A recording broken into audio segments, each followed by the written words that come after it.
Nagpatupad naman ng forced evacuation sa bayan ng Tiwi sa Albay para sa mga residente na nasa coastal areas na posibleng matinding maapektuhan ng pananalasa ng bagyong Pepito.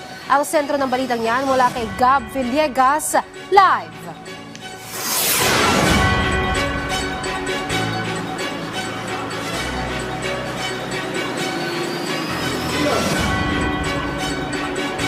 Luisa, naghahanda na ang bayan ng Tiwi sa Albay sa inaasahang pagagupit ng Super Typhoon Pepito mamayang gabi.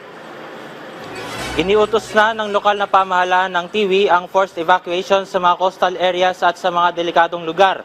Nag-ikot na rin ang Municipal Disaster Risk Reduction and Management Office at si Tiwi Mayor Jaime Villanueva sa mga barangay para lumikas ang mga residente. Nakahanda na rin ang kanilang mga sasakyan at kagamitan na gagamitin sa kanilang disaster response efforts. Binabantayan na rin ng lokal na pamahalaan ng malakas na hangin at posibleng storm surge.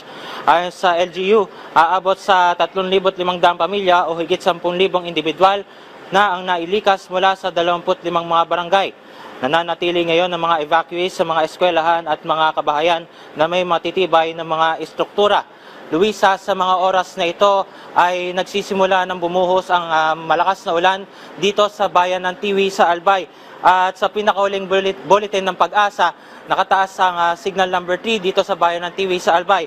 Ngayong hapon ay makakapanayam natin ng live si Tiwi Mayor Jaime Villanueva upang alamin kung ano ang kanilang mga naging paghahanda ng lokal na pamahalan ngayong inaasahang hahagupit.